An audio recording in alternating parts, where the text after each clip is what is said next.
We all hear that advice growing up, right? Don't put all your eggs in one basket. It's just common sense, seems like. A simple way to not lose everything at once. Absolutely. And it's funny how that really intuitive idea kind of sparked a whole revolution in thinking about investing. Yeah, that's what we're diving into today, modern portfolio theory, or MPT. Exactly. And, while people always knew spreading investments was probably good, MPT gave us a way to actually, measure it, understand why it works. Okay, modern portfolio theory. Sounds maybe a little academic. Can you It's boil it down for us? What's the core thing we need to get? Sure. At its heart, it's a framework, a strategic way to build investment portfolios. So instead of just, picking stocks based on a hunch or what's hot, Right. MPT helps you build a portfolio based on expected returns, yes, but also, really importantly, based on how much risk you're comfortable taking. It's about finding that balance. That sweet spot between return and risk. Precisely. Maximizing your potential return for the level of risk you can actually live with. And this really kicked off with Harry Markowitz, like way back in 1952. That seems ancient in finance years. It does, but it was genuinely groundbreaking. His paper portfolio selection, it just fundamentally changed things. Before him, diversification was, well, a nice idea. Just an idea, not really math. Exactly. He brought the math. He showed why it works, introducing the idea of correlation, how different investments move together or don't. That was key for reducing risk. And that work eventually got him the Nobel Prize, right, in 1990. It did. It really marked a shift from, let's say, guesswork and gut feelings to a much more data-driven analytical approach to building portfolios. Okay, so our mission today isn't just a history lesson. We're aiming to really understand the core ideas of MPT, how it moved us beyond just intuition. Yeah, we want to see how this framework gives us a smarter way to think about managing risk and aiming for returns. Like getting a shortcut to understanding a really foundational concept in modern finance. That's the plan. We'll unpack the main assumptions MPT makes, look at how it thinks about different investor types based on risk. Okay. How you actually calculate risk and return for stocks and portfolios, this cool idea called the efficient frontier, and then, how it all comes together in optimizing a portfolio. Sounds good. Let's start at the beginning then. The foundations. What are the key assumptions modern portfolio theory is built on? What does it take as given?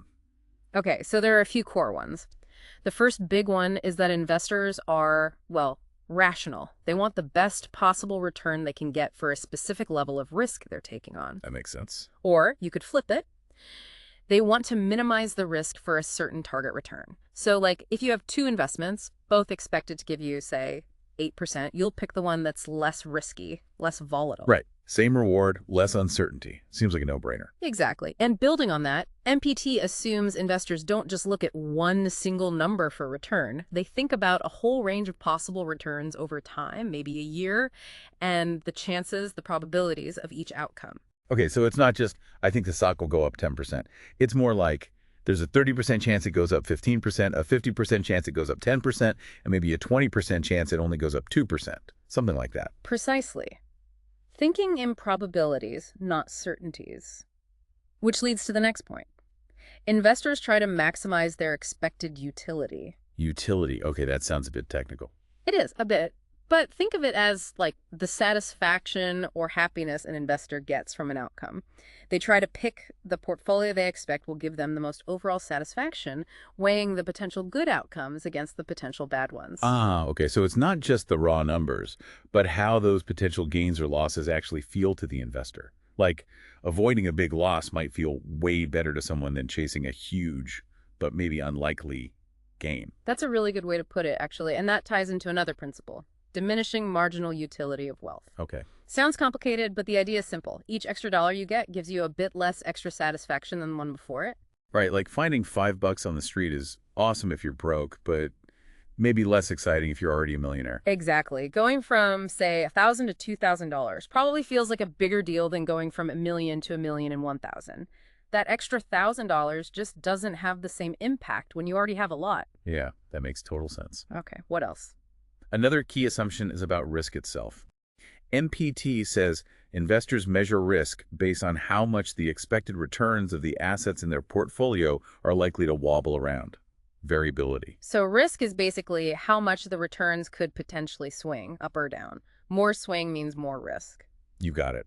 And the final core assumption, for our purposes, is that investment choices really boil down to just those two things: expected return and risk. Risk is usually measured by variance or standard deviation. Basically, how happy you are with an investment depends only on what you expect to get back and how uncertain that expectation is. Okay, those are the building blocks. Now, how does MPT use this idea of risk to sort of categorize different investors? Because we all know some people freak out about risk more than others. Absolutely. And risk is, it's just part of the game because things rarely turn out exactly as expected. Multiple outcomes are possible. Right. So because of that uncertainty, investors generally demand something called a risk premium. It's like extra potential return they expect to get above what a totally safe investment like a government bond would offer. Compensation for taking the chance, basically. Exactly. It compensates them for the possibility that things might go south. So an investment that doesn't offer that potential extra kick, most people would probably just stick with the safe option. Makes sense. Now, a fair game in MPT terms is an investment where the risk premium is zero. Yeah. The expected return just equals the risk-free rate plus compensation for the risk itself, no extra juice. Well, A risk-averse investor, they'll usually say, no thanks to a fair game. they want more upside. Right. They prefer the safety of a risk-free investment, or they'll only take on risk if there's a positive expected risk premium. And the bigger the risk, the bigger the premium they'll demand to make it worth their while. They're basically thinking, okay, show me a really good potential reward if you want me to deal with this potential downside. That's a perfect summary. We can even put a number on this, kind of, with the certainty equivalent rate, the CER. Okay, what's that? It's the guaranteed return from a safe investment that would make a risk-averse investor feel just as happy as taking the chance on a riskier investment with a higher but uncertain expected return. Ah, so it's the guaranteed amount that feels just as good as the gamble. Precisely. Yeah. And someone who's very risk-averse might have a CER for a risky portfolio that's actually lower than the risk-free rate. They literally prefer the lower guaranteed return over the uncertain higher one. Wow, they really hate uncertainty. What about someone in the middle? That's your risk-neutral investor. They basically only look at the expected return. Risk itself doesn't really factor into their decision.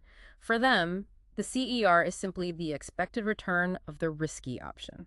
So a 10% expected return is a 10% expected return, whether it's a smooth ride or a roller coaster. Pretty much. Risk doesn't add or subtract from how attractive it looks to them. Okay.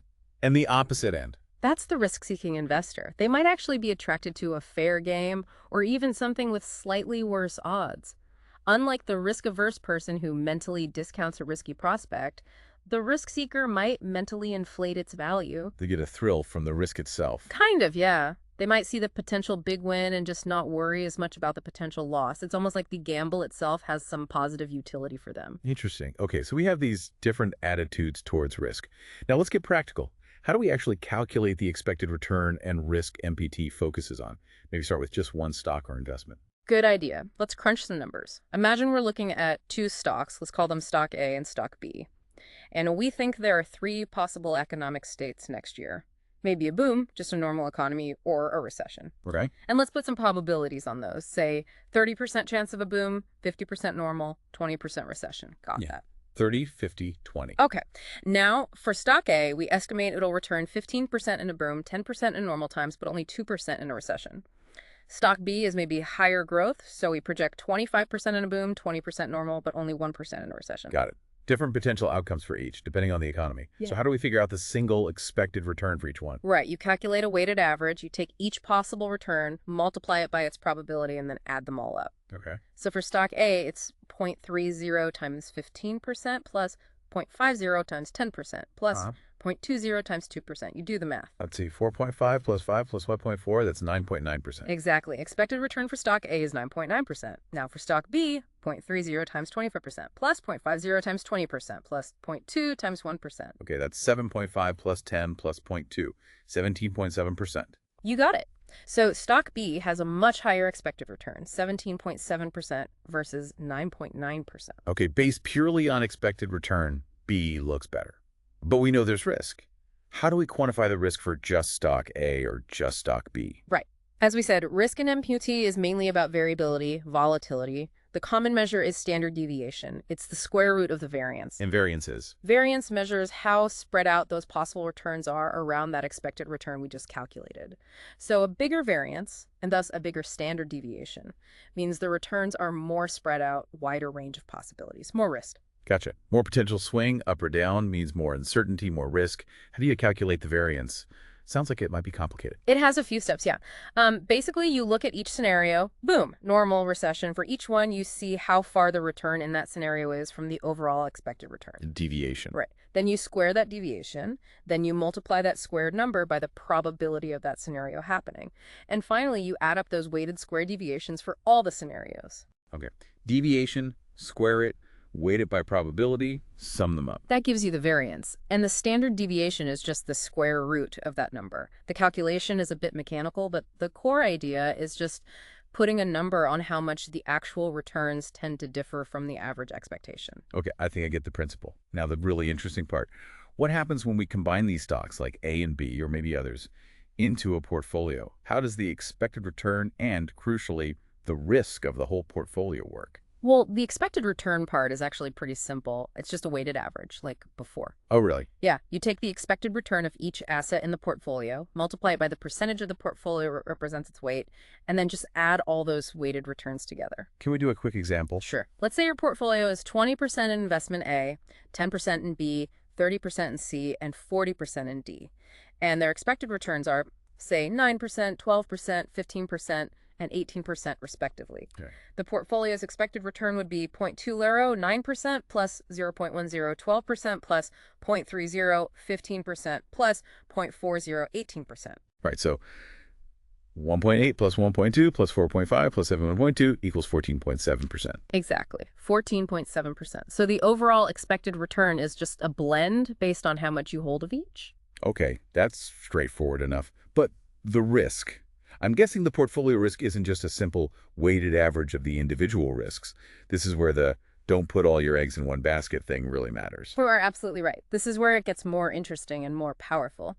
The risk of the portfolio, its variance, depends not just on the individual variances of the assets. Weighted somehow, I assume. Yes, weighted by the square of their portfolio weights. But crucially, it also depends on how those assets move in relation to each other.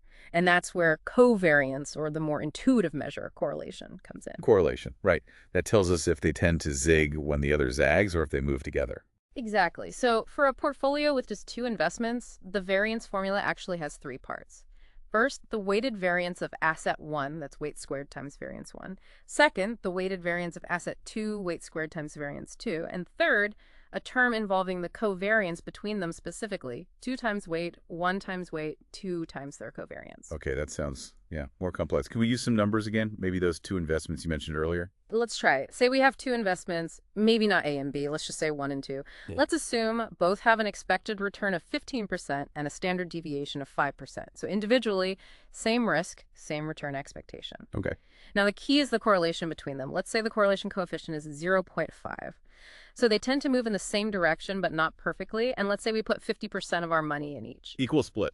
Right. The portfolio variance calculation would be 0.5 squared times 0.05 squared for the first part, plus 0.5 squared times 0.05 squared for the second part, plus 2 times 0.5 times 0.5 times that correlation of 0.5 times 0.05 times square root of 5 for the covariance part. Whoa, okay. Let me not try that in my head. What does it come out to? Yeah. If you run the numbers, the portfolio variance comes out to 0.001875. And the standard deviation is the square root of that. Exactly. The square root of 0.001875 is about 0.00433 or 4.33%. Get out. So wait, each individual investment had a risk, a standard deviation of 5%. But putting them together, even though they're positively correlated, dropped the overall portfolio risk down to 4.33%. That's it. That is the magic of diversification quantified. Because they weren't perfectly correlated, correlation wasn't 1, combining them reduced the overall bumps in the road. That's really cool. Okay, so what happens if you add a third investment? Or fourth? Or 50? Does the risk keep going down? Does the math get crazy? Well, the potential risk reduction benefit generally continues, especially if you're adding assets that aren't highly correlated with what you already hold. But yes, the math definitely gets more complex. How much more? For 3 assets, the variance formula expands. You'll have the 3 weighted variance terms, but now you also need the covariance terms for assets 1 and 2, for 1 and 3, and for 2 and 3. So 6 terms total. Uh, The general rule is for n assets, you have n variance terms, but you have n times n minus 1 divided by 2 covariance terms. n times n minus 1 over 2. Okay, so for like 50 different stocks, that's 50 variance terms in hen. 50 times 49 is 2450 divided by 2, 125 covariance terms. You got it. 1,225 pairs you need to consider the correlation for. Wow. Okay, that really drives home how complex managing risk in a big diversified portfolio actually is. It's not just about picking good stocks, it's about how they all interact. Precisely. Understanding those interactions, those correlations, is absolutely critical. Okay, so we know how to calculate the numbers, at least in principle. How does MPT help us visualize all the possible combinations of risk and return we could create? I think you mentioned the efficient frontier earlier. Exactly. Let's start simple again. Imagine just 2 investments. If, hypothetically, they were perfectly positively correlation of 1, meaning they move in perfect lockstep. Which probably doesn't happen much in reality. Very rarely, if ever. But if they did, then all the possible risk-return combinations you could get by mixing them would just form a straight line on a graph plotting risk versus return. Okay. And in that very specific unrealistic case, there's actually no risk reduction benefit from diversifying between them. The portfolio's expected return and its standard deviation would just be simple weighted averages. Right, because if they always move together, combining them doesn't smooth anything out. Correct. Now, the much more interesting and realistic case involves the efficient frontier. This is a really central concept. It represents the set of all portfolios that are optimal. Optimal meaning? Meaning they offer the highest possible expected return you can get for a specific level of risk. Or, looking at it the other way, they offer the lowest possible risk for a specific target expected return.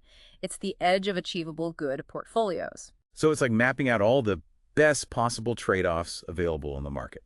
That's a great way to think about it. Any portfolio that falls below this efficient frontier line or curve is considered suboptimal. Why? Because you could find another portfolio on the frontier that gives you either a higher return for the exact same amount of risk or the same return but with less risk. So why would you choose the one below? Makes sense. And portfolios to the right of the frontier. Also suboptimal. They represent taking on more risk than necessary to achieve a certain level of return that you could get with less risk on the frontier itself. Okay, so we want to be on the frontier. What does it look like visually? Is it a straight line? Not usually. When you plot out all the possible portfolios you could make from a bunch of different assets, think of it like a cloud of dots on that risk-return graph. The efficient frontier is the upper left edge of that cloud. It typically curves upwards and to the left, kind of like an umbrella shape. An umbrella. The very top point might be the portfolio with the highest possible expected return, but probably super risky. The point furthest to the left is the minimum variance portfolio, the one with the absolute lowest risk possible, but likely a lower return. Everything along that curve between them represents the most efficient combination of assets for different risk appetites. Right, the best bang for your buck, risk-wise, at every possible return level. Okay, I can picture that curve. So how does a real portfolio manager use this? How do they actually build a portfolio for someone using MPT? This must be the optimization process. Exactly. To actually apply MPT, the manager needs to make some critical estimates first. It's all about looking forward. Estimates of what? 3 main things. First, the expected future return for every single asset or asset class they're considering putting in the portfolio. Second, the expected risk, usually the standard deviation for each of those assets. And third, and this is often the hardest part, the correlation coefficient between every possible pair of assets in their investment universe. Okay, expected returns, expected risks, and all those expected correlations we talked about. That sounds like a lot of forecasting, a lot of potential to be wrong. It absolutely is, and that's a major practical challenge we need to talk about. But assuming they have those estimates, they also need to factor in the specific investor's needs. Like what? Things like maybe the investor needs a certain amount of cash, readily available liquidity needs, or maybe they have ethical constraints like not wanting to invest in certain industries, or specific goals for how much should be in stocks versus bonds. Right, the personal stuff. Exactly. So you take the market estimates, returns, risks, correlations, and combine them with the investor's constraints. That defines the set of feasible portfolios for that investor. Okay. Then the optimization process involves selecting the best portfolio from that feasible set, ideally, one that lies on the efficient frontier that best matches the investor's tolerance for risk and their overall goals. You're basically finding their specific optimal spot on that curve. So it's definitely not one size fits all. The best portfolio, according to MPT, depends entirely on who the investor is and what they're trying to achieve, plus all those forecasts. Precisely. Which brings us neatly to the challenges. While the theory is elegant, applying it in the real world means dealing with those estimations. Right, because none of that stuff, future returns, future risk, future correlations, is known for sure. They're all just educated guesses, at best. And the future loves throwing curveballs. That is exactly the issue of estimation risk.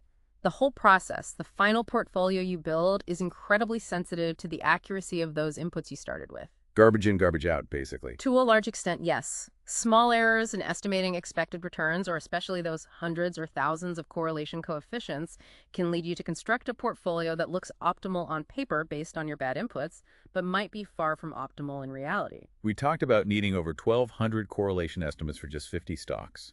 The potential for error there seems huge. It really is. Getting those relationships right, or even just close to right, consistently over time is extremely difficult. Now, mathematically, handling all this involves using something called a variance-covariance matrix. Okay. It's basically just a big grid that organizes all the individual variances and all the pairwise covariances.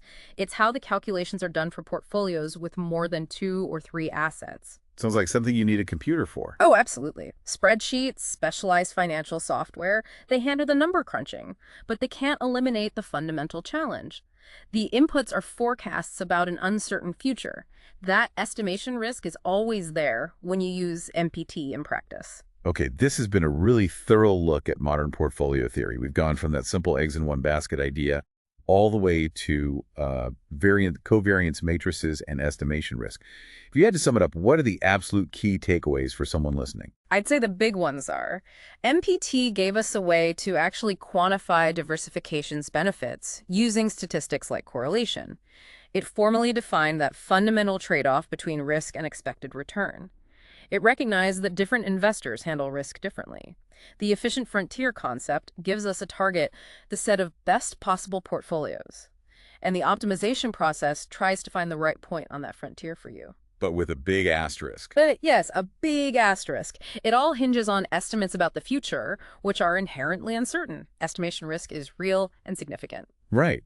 So as you, the listener, think about your own investments or just how markets work, keep these MPT ideas in mind. The importance of diversification, that risk-return link, the fact that optimal is personal, it's powerful stuff, but maybe also ponder those limitations. Can we really capture the wildest of the market perfectly with statistics? It's a fascinating question. And maybe think, too, about how this idea of balancing different elements to manage risk and reward applies elsewhere. Not just finance, but maybe other big decisions or projects in your life where you're dealing with uncertainty and trying to get the best outcome, something to think about.